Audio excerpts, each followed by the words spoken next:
Hey, this is Alex Head, founder of Subtext Radio.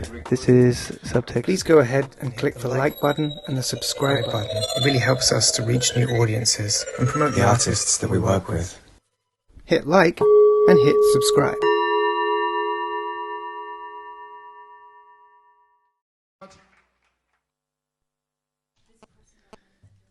Subtext.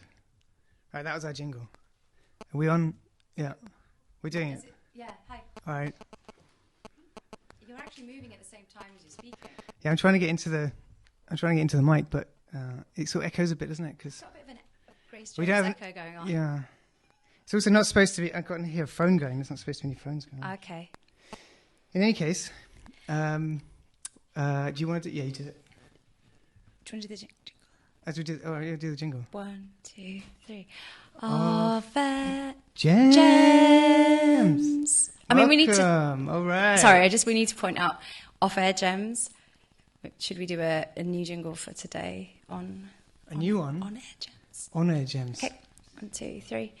On-air gems. Bang. So this is the thing, dear listener. I'm sure just before you tune off, we don't normally do this together in the studio. That's the whole point of it being called Off-Air Gems, really, isn't it? It's been a mobile phone kind of show. I think the very first show we did was on mobile phone, and then we did it via Zoom, and it's always been off air, but I don't think it's ever been edited, so it's been like it's on air. Yeah, that's true.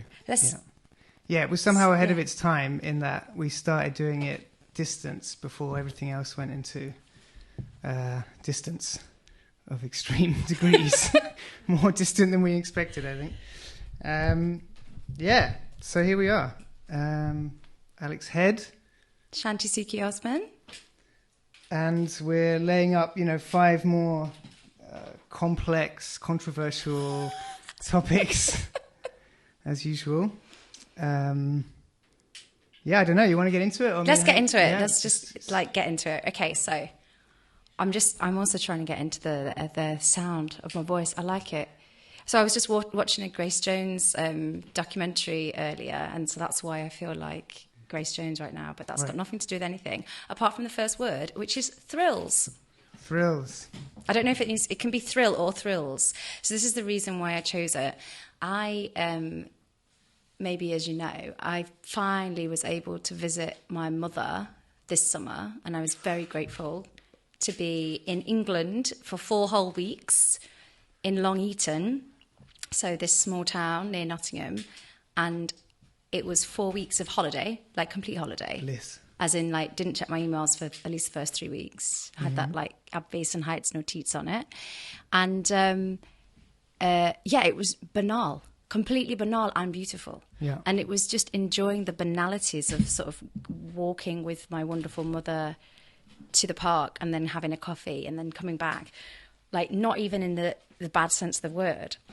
And then it got me thinking about thrills within banalities, and when banality can be a thrill, and when it can be such a contrast to what was going on before that it can actually give you this joy. So that was the first part of why I mentioned thrill. Yeah. So there's kind of it's a double-pronged thing. And it's all right. Second prong is maybe a bit more typical, this idea of what creating thrills for yourself, in this sort of it's mega privileged, isn't it? You're so fucking bored that you just create a thrill out of nothing. Everyone's got to have thrills, Shanti. Right. So anyway, there you go. It's kind of like the opposition to how when a banality becomes a thrill. Okay, that's all I've got. That's my input for that first word. Yeah, I mean, what do you reckon? I was terrified of the idea of thrills because I thought we were going to have to get into the whole kind of,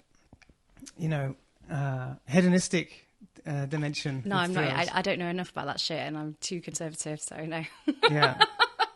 So, but I mean, boring, not conservative. Yeah, conservative with a very small c. That's. Oh yeah, go on.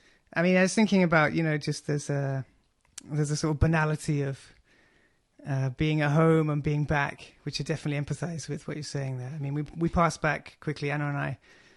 It wasn't really thrills, if I'm completely honest. It was lovely to see everyone. It was great. Everything we did, all the things that we did were I was going to say necessary, but it's again a bit perfunctory. But it was a thrill, and it is a thrill to see people. I mean, that's really kind of like where I jump in on that. But yeah, thrills. I want to sort of leave thrills as a bit of a mystery subject for me. Really? Yeah. Yeah. At this point, I'm a little bit. I'm always sort of a bit wary of thrills because you get into a space where you're kind of drinking vodka on your own at 2 a.m. and. Well, this is the thing, because I started talking about this topic with a few friends, and I didn't know what to call it, and I used the term thrill, like this idea of the thrill. I used it really intentionally, and then I realised it actually belongs to that whole topic and discourse of, like, hedonistic and all this stuff, and all this stuff, and exactly what you just described, like drinking vodka at 2 a.m. as the start of your evening, and then I suddenly realised, oh no, I've co-opted a word. I should call it something else. Wouldn't be the first time. But yeah, but it doesn't need to doesn't need to have this like frivolous, finite thing to it, does it? No, it doesn't. It doesn't. And you can have thrills and spills and what's the third one? Automobiles. Automobiles. There you go. So what I think is really interesting about this show is because we actually have a live audience, and I wonder how much that's changing what we say. But I'm quite enjoying it, actually. Oh yeah, no, it's I like it. It's fun. It's like Zoom, but you're much better resolution than usual. But sometimes when we're recording the shows before, I just forget that anyone else might actually listen to it, and it. I mean, that's probably the case. Like most of the time. But I have had good feedback. All right then. Well, listen, Thrills was just investigating this idea of like creating your own thrills and what that means and what happens. Yeah. But you're saying it's more of a mystery, so maybe we should just move on to the next one then. Yeah. And as we're in person, maybe we should do eye language. Are we going to talk about eye language? Yeah, go for it.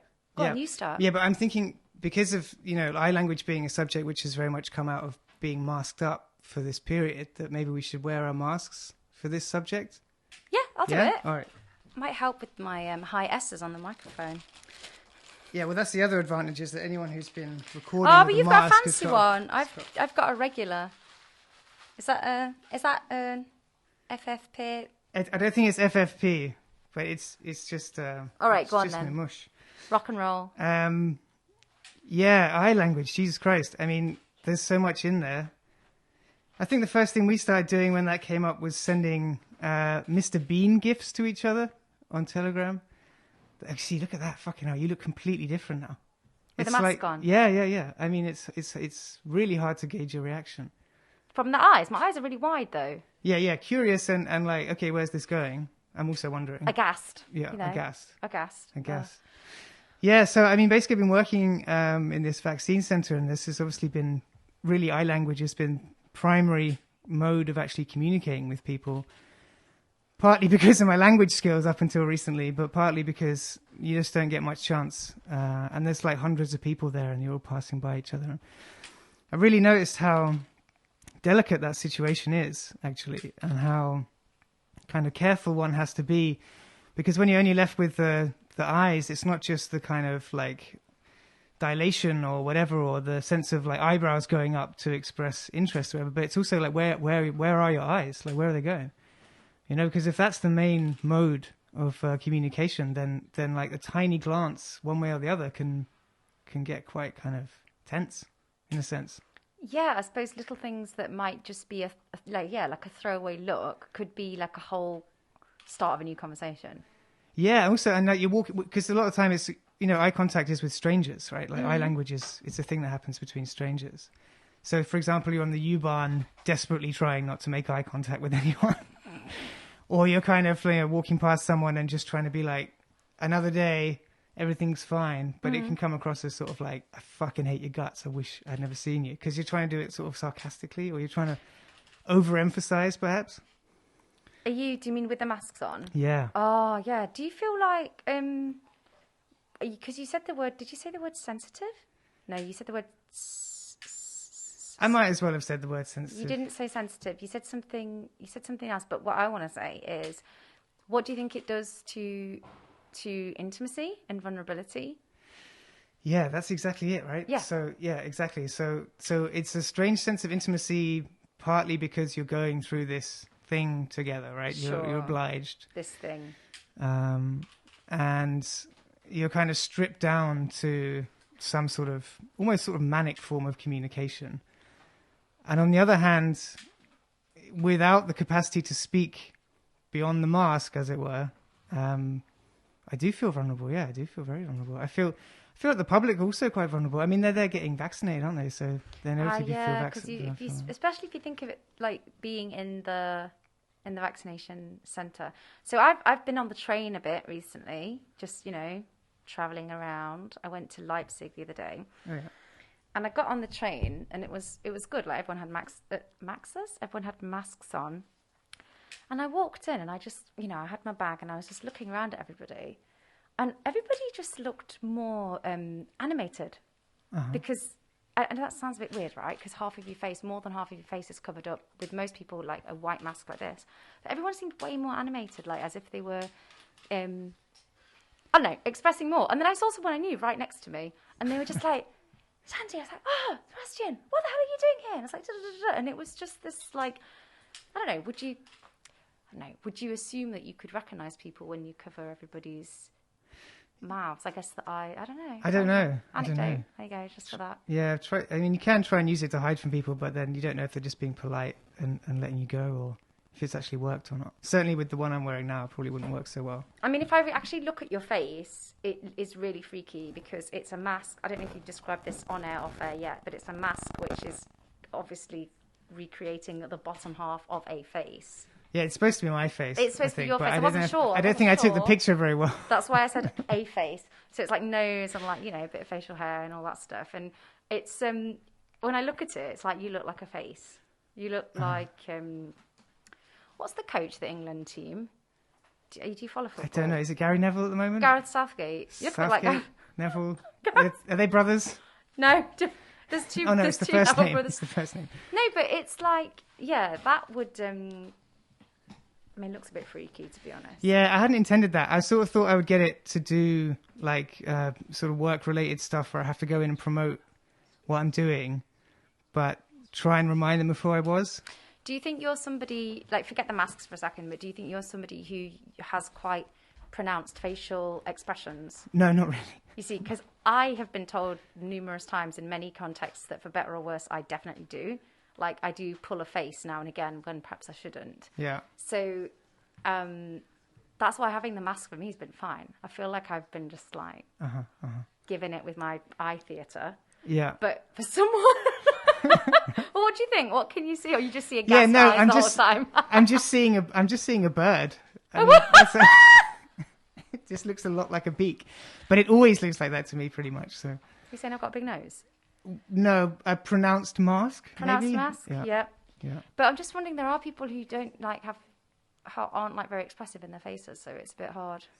Yeah, well, one of the things I realised is that I think people who are very beautiful are starting to realise how much work their aesthetic beauty does for them, and people who are less beautiful are starting to realise how little their aesthetic impression is doing for them. That's interesting. Yeah, because when you see these people come in, you see their passport and everything, you see like, oh, that's a aesthetically beautiful person, but they have to be treated like everyone else because it's more or less gone at that point. You're saying so many things that could lead into different words that we just didn't pick for today.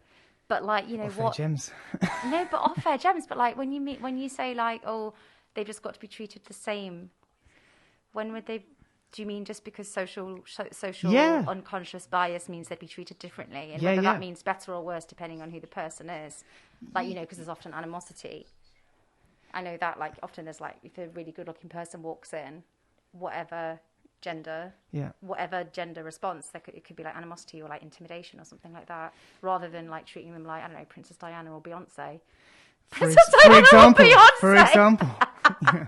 Well, yeah. Anyway, interesting stuff. Yeah. Maybe we should... Some observations. Should we get out the masks? Should we get the masks? Yeah. It's just to see. It's fucking hot in there. Yeah. Oh, that's what you look like. Oof. I feel like I need to scribble down some words for next time. I like animosity in the face of beauty. That's too much. Yeah, that's also more than one word. Do you feel a bit warmed up now on the I feel a bit more. I feel a bit gems? more chilled out by it. I'm not looking at the time, but I am looking at the words. Is anybody else looking at the time? Now we can say that in this way. Of Oh, like, I think we've got like a good 15, 16 minutes. oh, wow. Yeah, I Might know. have to come back to thrills afterwards. Go on then. What else have we got? God, we've got another really heavy one, and then we've also got smell. Okay, I'm going to turn smell into a heavy one. Oh, shit. Yeah. All right. Do you want to go first? No, well, no, I don't think so. No, you go. So, I loved that this one was on the list because someone told me a story the other day that I just had to share with you, which, again, like the last topic, might open up new words for the next show. We are a self-contained show. Yeah. Iterative, you might say. It's not. It's just non-stop. Yeah. You make it sound like it's not full of Yeah, and rich, I worthy wonder content. if we'll get to a point one day where we can look back and actually be like, oh yeah, you do that and I do this or whatever. Because I haven't found any patterns yet Are myself. you kidding? There's no patterns. Not really. I mean, I speak, you speak. You know, it goes back and forth. But Anyway, so the other day I went on a sort of, what do you call it, Abschlussfeier. I suppose it was like an end of semester outing for me and some of my colleagues at the uni, and none of us work there anymore. Right. We've all kind of disbanded and gone to different places. And we went to a sound performance thing at Kölnische Park. I don't know if you heard about this. It was in the Bärenzwinger. Okay, This don't know. old. I didn't research the place enough, but it was in this old place where bears used to live. But it was lovely because we just got together and we had a little picnic and we had some prosecco and we were just like talking. And then one of the colleagues or ex-colleagues is from the States. See where this is going? And it was like on the 10th of the 11th, so like the day after 9/11 that we met. And a few people were chatting about it. And then this colleague was suddenly like, well, I was in New York when it happened, as in it being 9/11, the thing that happened. And she was telling the story about how she was like living as a student and she was like she realized her sister was right near the building. Her sister's fine. And then she started going on and on about it, like as if this like, what, floodgates open? Is that the term? Yeah. She started talking about it. And then right at the end, she was like, and I'll never, ever forget the smell. I'll never forget Wow. the smell of like asbestos, rubbish, and like rotting bodies and oil. And Blimey. like petrol oil. And so we were all just sat there just like, okay. Yeah. So I just thought that was like, I don't know, that stuck with me as a recent anecdote about smell. And it's, you know, I thought I'd share that with you. yeah, yeah. Wow. I mean, yeah. I'm thinking about Smell and trauma, smell and memory. I'm thinking about this the smell of healing wounds. Oh gosh. Which has a really distinct smell, which I used to think was the smell of hospitals. And then I realized it's actually the smell of like whatever, white blood cells or something, you know.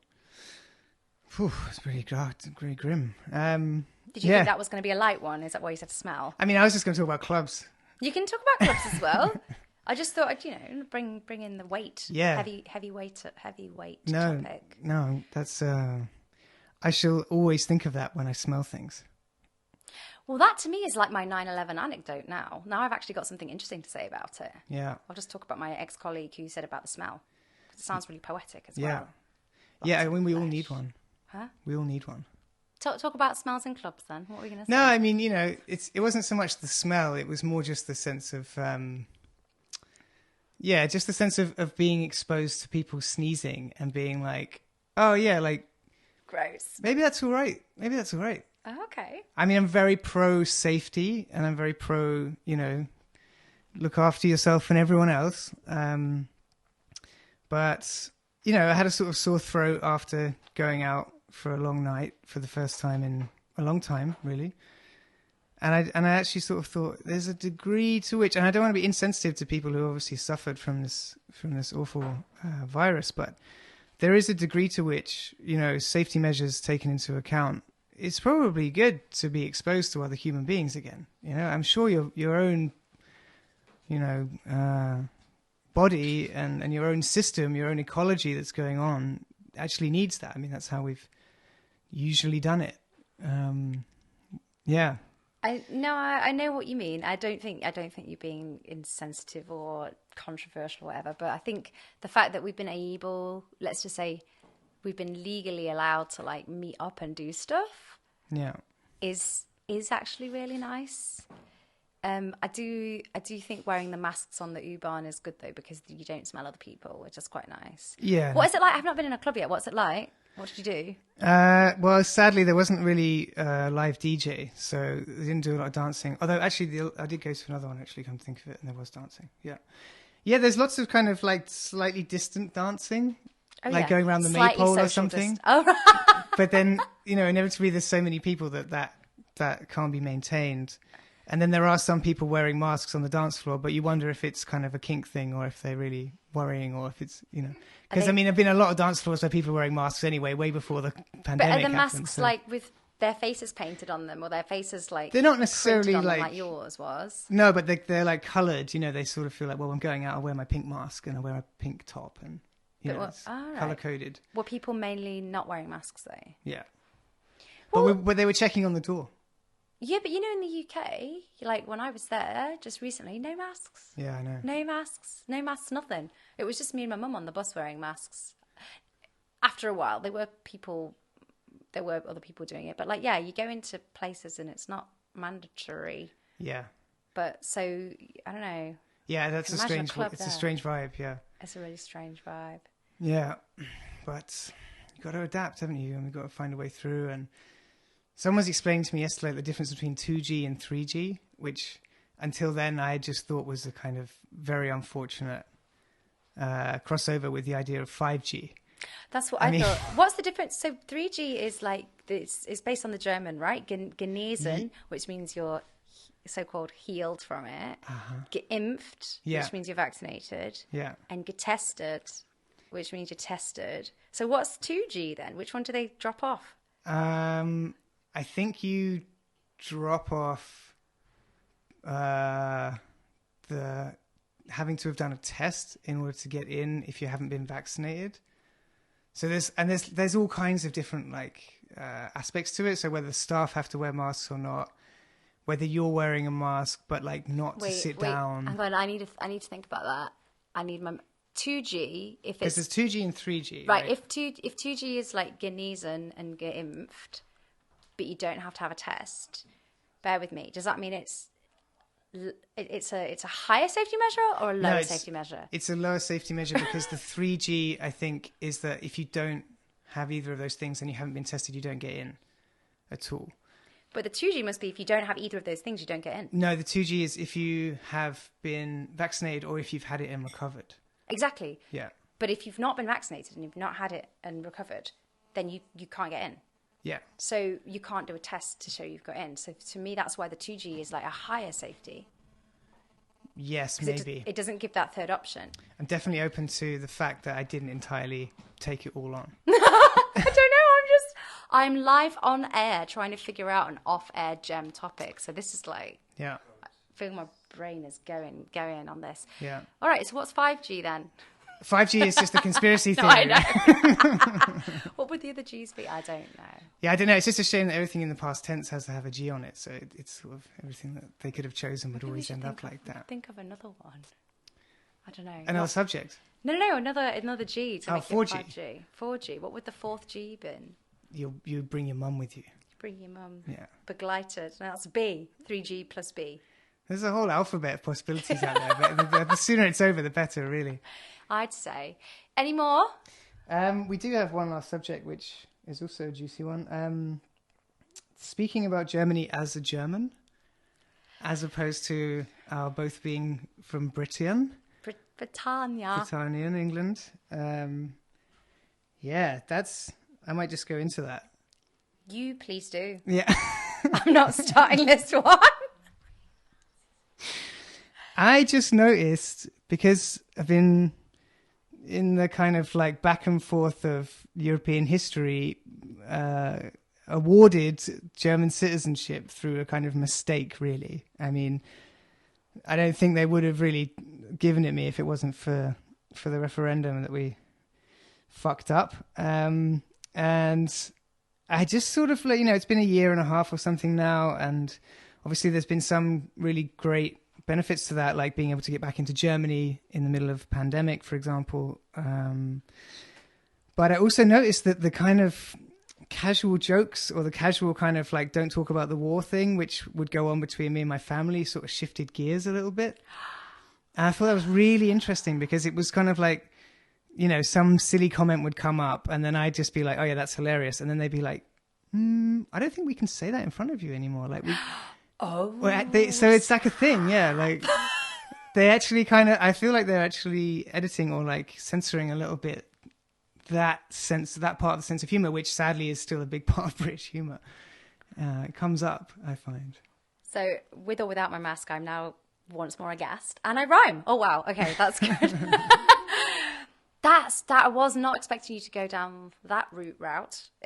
So can I? Or? Yeah. Did you have any experience of that? Or? So when I again, we're talking here, let's just acknowledge the fact of how highly, highly privileged we are to be able to have a German citizenship and to keep a second citizenship. So let's just like say that. Not at all. I had that in my family. And I think I'm wondering if it is because of just general migrant histories. So I'm going to take a little interlude to talk about my family's history. My father was born in the UK to a North London Jewish family with roots in... We're not sure. We're not sure if it's Ukraine or Latvia. We're not sure. It's just one of those things where we just don't know. Yeah. And my mother came to the UK from Malaysia in the mid-70s, and then they got together as like non-Christian Britishy people. And so, and then my brother lives in France, and my mother... unfortunately, my father passed away when we were quite young. So for a long time, me and my brother were just like, Oma needs to get like UK citizenship. Like neither of us live there anymore. Like shit could go down any minute. She needs to get British citizenship. And she kind of got it together and only got it when she was like 60 or something. Right. Wow. And so, and then she still like kept her Malaysia. Probably shouldn't say this on air, but she still got her Malaysian passport. She threw it away completely and has not hidden it underneath her mattress somewhere as a memento. She's completely thrown it away. It's gone. But yeah, it's just a piece of paper to make you safe in the country. So me getting German citizenship was everyone was just like, good, you are now safe in the country that you live in. And I think, and my brother can't get French citizenship, but his kids can, or like one of his kids can really easily and another one can when they're a bit older. But they're trying to do it. But he's just like, they're not going to give it to me. Like, I can't even speak French. Like, he works in an English language school. Yeah. Like, I can't even speak French. Wow. So I think in our family, in our like a little unit, it's more like a safety survival thing coming from this migrant perspective. It's a good one in the end. It wasn't quite going where I thought it was going to go. I thought we were just going to like hate on Germans the whole time. No, we did that enough in the last couple of years. It's fine. But yeah, no, it's didn't have that at all. Like the complete opposite, actually. Yeah, but I mean, like, so the strange then, like, consequential, like, I mean, it's not really a consequence of it, but the experience I've had this last 3 months is that I felt more comfortable and more part of Germany than I ever would have expected to. Because you've got people coming in who are like born in 1935 and stuff, and you see their passports and you kind of bring them through this like quite... Yeah, like sort of historic moment, yeah. Oh, that's interesting. Yeah, someone tried to give me €5 the other day. It was so sweet. Really? I should have maybe got that gig. I should have kept the euro, but... So you do feel like you've been more German because you're kind of doing the German... Because it's totally got the language... Because you've had the language for ages, but I've only just really got it. Do you know what I'm doing on the 26th of September? I'm a Wahlhelferin. I actually volunteered to help in the election because... Well, yeah, thank you. Small round of applause. We've got onto the microphone. But check this out. I did it partly because remember there was those 2 weeks in May or something, or in like March, where everyone was freaking out about when they're going to get their termina and for their vaccinations. And I was like, oh, I'm German. Right. I could be a Wahlhelferin. So I got that, and in the same day I got the thing from the university. And now I'm shitting myself because it's in Neukölln. Now I'm looking forward to it, but it's in Neukölln. Like, what if I have to count votes for like NPD and stuff like that? Yeah, that's like well scary. Yeah. And that reminds me once again that contrary to what you just said about feeling more German, I don't know. I don't know. Like, I don't know if I think there's always going to be this distance based on racialized experiences. Yeah. But also still not the same as somebody who is like a brown person who would have been born in Germany. So I was getting deep writing at the end, and we're going to be cut off any minute now. Well, we've got 3 off-air minutes, but 3 off-air minutes. No, I mean, of course that's the case, and it takes such a tiny slip up for it to revert back to feeling how I felt before. But yeah. Do you think another thing about this though is because a lot of my friends. Funnily enough, a lot of my friends in the UK laugh about it and they go, but you're German now. You shouldn't say that. You're German now. And it's like, am I though? Or is it just a very valuable piece of paper that I'm very grateful to have? Which means, again, I could come back really easily. Like traveling was like pretty pimping, to be honest. Yeah. It was quite nice traveling back. But I don't know if the piece of paper makes me German. No, I don't. As an identity. I wonder what the German state thinks as well about that. The German what? State. Like, because they're quite reticent to give dual citizenship. It's not easy to acquire, so... I think it's just, there's EU countries. I think some other places, somebody was telling me, like Mexico, you can get it. Right. Like dual citizenship. Yeah. And another one that I can't remember. I'd be interested to know if the experience of the election changes that at all. Meaning, if you feel more or less involved in the system, because you are so involved in society and communities. I am involved in the system. Like... Yeah, you know what? I am involved in the system and society, but it's still a kind of small part of it. I'll let you know how the helping the counting the votes goes. I think it's going to be a bit scary. Yeah. But I also think that German identity in itself is such a huge loaded topic, and I there's only so much you and I can say about that. Yeah. And I think that assuming it is a really tricky one. Oh, thoughts, Alex. Thoughts on that one? Your face looks really serious. Do you want to put your mask back on? I don't know if it makes me look any less serious. Don't know if people are milling around a bit, so I'm not sure if that means we have to come to a close. I feel like time has come to a close, Shall unfortunately, we... Shanti. Oh, yeah. Just when we were getting warmed up. I feel yeah. like you've... Shall we say goodbye then? We sure have to, and thanks a lot. And shit, man. There's more questions than answers as usual, I guess. This was thrilling. Yeah, Thank you. Stinking. Yeah. Should we do our jingle? 1, 2, 3. Off air Gems.